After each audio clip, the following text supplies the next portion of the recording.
You say, oh. Bringing you the finest entertainment on this side of the void. Game reviews, movie reviews, tales and myths from the supernatural unknown, unsavory food reviews, clown world news, and much more, all wrapped up in one extremely mediocre yet morbidly amusing online television channel, the Shady Gamer Channel. Entertainment, but not for everyone.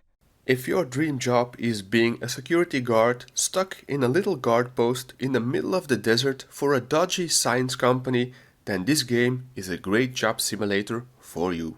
For the rest of us, not so much.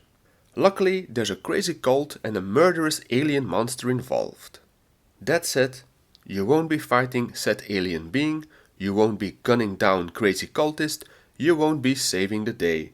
To top it off, you won't be even seeing another character in this game aside from the snake sitting outside your booth giving you the old stink eye. Interference Dead Air is a narrative-driven sci-fi thriller game set in the 80s. You, the nameless, faceless protagonist, have landed a job as a security guard for the Barclay Institute, a secret lab in the desert. All with the help of your good friend Valerie, who's a researcher at this questionable facility, in hopes your character finally puts down some roots, since apparently your in-game alter ego is a bit of an aimless wanderer drifting from one job to the next. Of course, at the start of the game, you shatter those hopes when she finds out you plan to quit after only a few months. Luckily, before she can berate you, a crazy cult breaks into the facility and sets loose a very unruly alien that was kept as a top secret research project. Bob Lazar was right, people. So what is your goal in this game? Well, mainly keeping your bitchy friend Valerie alive as she moves through the facility dodging the manic cultists and one pissed off alien. Sounds pretty simple, right? Well, it actually is if you keep your head on straight and can tolerate Valerie's whining enough not to send her to her doom. Stuck in your little booth, your means are limited to using the intercom system to communicate with Valerie, along with a map of the facility so you can give her helpful directions to find an exit. But before we forget, there's only a murderous alien on the loose that feeds off the available electricity in its vicinity to activate its cloaking mechanism. Think low-budget predator. Luckily, you can overlook the electricity usage of the entire place and monitor which rooms are losing power, pinpointing the location of the alien.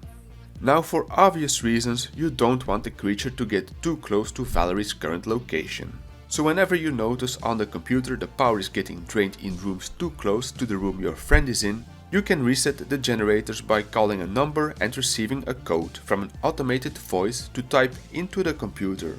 If done correctly and fast enough, the generators will fire up again and the sudden burst in energy will make the alien's cloaking device overload, making it flee for a while, allowing you to guide Valerie closer to safety, all while the radio keeps randomly popping on, playing short rants from the local radio host with 80s music to set the mood. Other than guiding Valerie to safety and keeping an eye on the lurking ET, there really isn't much to do in your guard booth, but it has interactable objects, hidden tidbits of information and Easter eggs sprinkled all over the place to keep you a bit entertained during the quiet moments. As far as the story goes, well, killer alien on the loose in secret lab with an 80s vibe. Simple, but it works. It's about delivering an atmosphere, folks. There's also a side plot that follows up on your argument with Valerie at the start of the game, since she feels the need to keep bringing it up throughout the gameplay, because it's not like she's in a life-threatening situation with a good chance of getting disemboweled by a bargain bin predator or something. Depending on how you answer during these conversations, you will either salvage your strained friendship with her or completely ruin it. Now, this is a pretty short game, and considering the limited gameplay and confinement to the small space of the guard booth, that's not really a bad thing, because I think if the game dragged on too long, it would have actually negatively impacted it. Interference Dead Air is a fun, short and quirky game dipped in a bit of 80s sauce, even though Valerie is kinda a bitch.